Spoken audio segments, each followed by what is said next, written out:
Assalamualaikum viewers, how are you? I hope all of you are fine and welcome to my YouTube channel English with Lucky. So today we discuss about present continuous tense.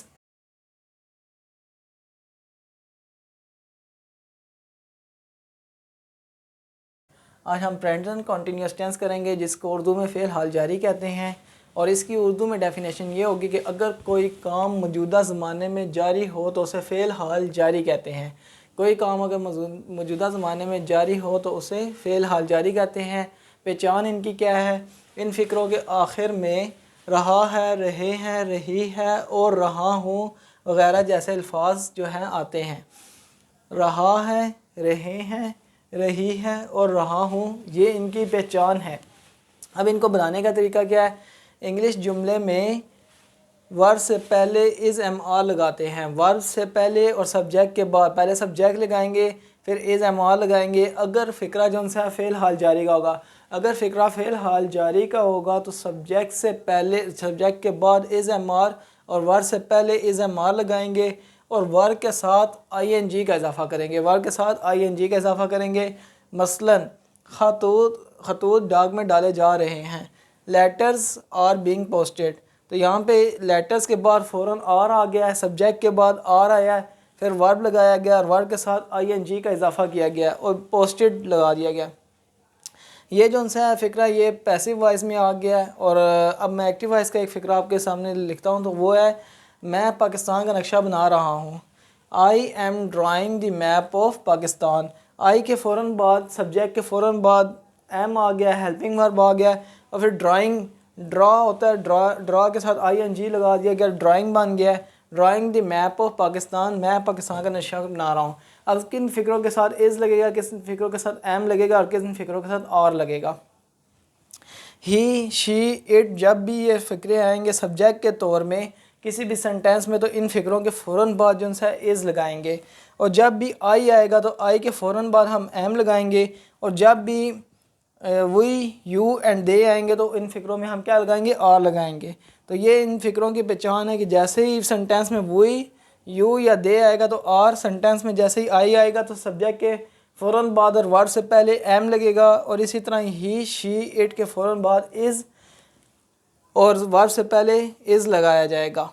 अब मैं आपको कुछ sentence जो उनसे करवाता हूँ, उनकी practice करवाता हूँ और फिर मैं आपको कुछ सेंटेंस दूंगा, फिर आपने उसकी प्रैक्टिस करनी है और इंशाल्लाह इससे नेक्स्ट जो मैं आपको टॉपिक समझाऊंगा उसमें मैं उन फ़िक्रों को या उन सेंटेंस को मैं ट्रांसलेट इनटू इंग्लिश करके दिखाऊंगा। अभी हम चलते हैं ट्रांसलेट उर्दू टू इंग्लिश, कि उर्दू फ़िक्रों को कैसे इंग्लिश में कन्वर्ट किया जाएगा।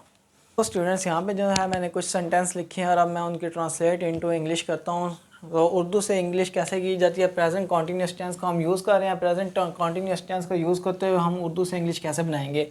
तो सबसे पहले हमारे पास जो सेंटेंस है वो लिखा हुआ है पाकिस्तान दिन दुगनी रात चुगनी तरक्की कर रहा है। तो सबसे पहले हम लिखेंगे सब्जेक्ट, वो क्या है? पाकिस्तान इज़, पाकिस्तान के फ़ौरन बाद इज़ एम आर हमने लगाना आता तो पाकिस्तान इज़ डेवलपिंग,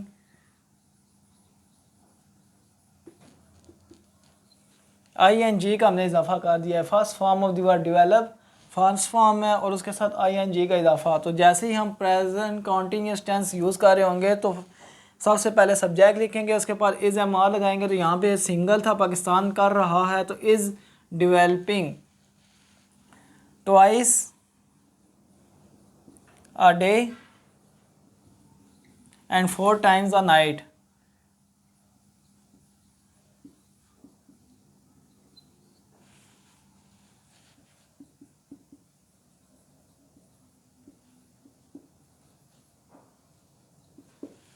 पाकिस्तान दिन दुगनी रात चुगनी तरक्की कर रहा है। Pakistan is developing twice a day and 4 times a night।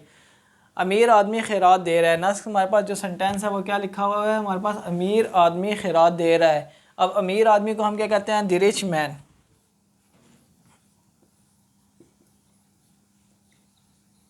अब ये अमीर आदमी सिंगल है तो सिंगल के साथ क्या आता है? इज़ आता है। हमेशा सिंगल के साथ क्या आता है? इज़ आता है। और प्लूरल के साथ क्या आता है? आर आता है। तो the rich man is giving elms. तो यहाँ पे भी हमने first form of the verb लगा के साथ ING लगा दिया। गिव फर्स्ट फॉर्म होती है और उसके साथ हमने ING का इजाफा कर दिया है। और इस जोन से वो फर्स्ट फॉर्म से पहले और सब्जेक्ट के बाद, सब्जेक्ट था द रिच मैन और फिर उसके बाद हमने क्या लगाया, इस लगाया और फिर first form of the verb और ING का इजाफा कर दिया है। अब नेक्स्ट सेंटेंस है मेरे साथी मेरी हिम्मत बंधा रहे हैं। माई फ्रेंड्स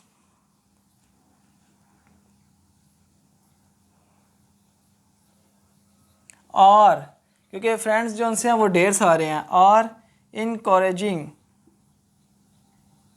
इनकरेज होता है तो हमने ING का इजाफा करना है साथ में, इनकरेजिंग मी, मेरे साथी मेरी हिम्मत बंधा रहे हैं। माई फ्रेंड्स आर इनकरेजिंग मी, मैं इस वक्त आराम कर रहा हूँ। तो यहाँ पे अब आई आ रहा है तो आई के साथ मैंने आपको पहले बताया था कि आई के साथ हमने जो सा एम लगाना है। तो I am resting this time, मैं इस वक्त आराम कर रहा हूँ, सॉरी यहाँ पे दिस आएगा,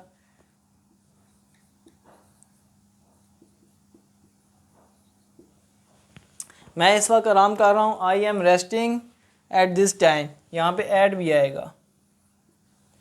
आप अपने दोस्त को अलविदा कह रहे हैं, यू, और यू के फ़ौरन बाद मैंने आपको बताया है कि यू के साथ आर आएगा।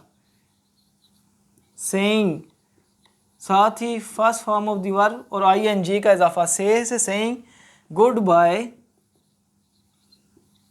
To your friend.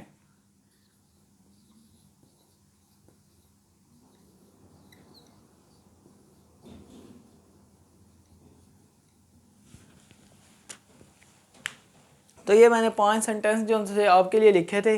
In 5 sentence की मैंने जो उनसे ट्रांसलेट इनटू इंग्लिश कर दी है और अब जो है ये सारी इंग्लिश मैंने लिखी हुई है। अब मैं आपको कुछ सेंटेंस दूंगा और आपने जो है वो सेंटेंस करने हैं। स्टूडेंट्स, मैंने यहाँ पे 5 सेंटेंस जो से आपके लिए लिखे हैं। इन 5 सेंटेंस की आपने इनटू ट्रांसलेट इनटू इंग्लिश करनी है और ये इंग्लिश जो है प्रेजेंट कॉन्टीन्यूस टेंस में होगी। तो सबसे पहला जो हमारा सेंटेंस है वो है मुर्गी अंडे दे रही है। तो अंडे देने को क्या कहते हैं, लेइंग। इसमें आ लिए यही मुश्किल लफ्ज़ है, उसकी मैं इंग्लिश लिख देता हूँ जो जो लफ्ज़ मुश्किल है। बच्चे मेंढक पर पत्थर फेंक रहे हैं, चिल्ड्रंस बच्चे हो जाएंगे और पत्थर फेंकना जो उनसे थ्रो आ जाएगा, थ्रोइंग और थ्रो। थ्रो जो उनसे वो पत्थर फेंकने को फेंक रहे हैं, फेंकने को थ्रो कह देंगे। अमजद घड़ी को चाबी दे रहा है, तो चाबी देने को क्या कहते हैं, वाइंडिंग। वाइंड वैसे कहते हैं और यहाँ पे वाइंडिंग आ जाएगा लफ्ज़, ING का इजाफा करेंगे। यह कपड़ा सस्ता बिक रहा है, इसमें भी कोई लफ्ज़ मुश्किल नहीं है, आप इजीली कर सकते हैं। और मैं अपनी घड़ी तलाश कर रहा हूँ, आई एम फाइंडिंग। तो आपने जो सेंटेंस की ट्रांसलेट इनटू इंग्लिश करनी है।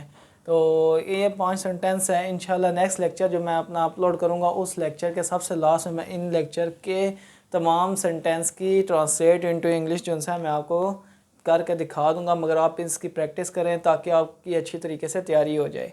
तब तक के लिए टेक केयर, अल्लाह हाफिज़।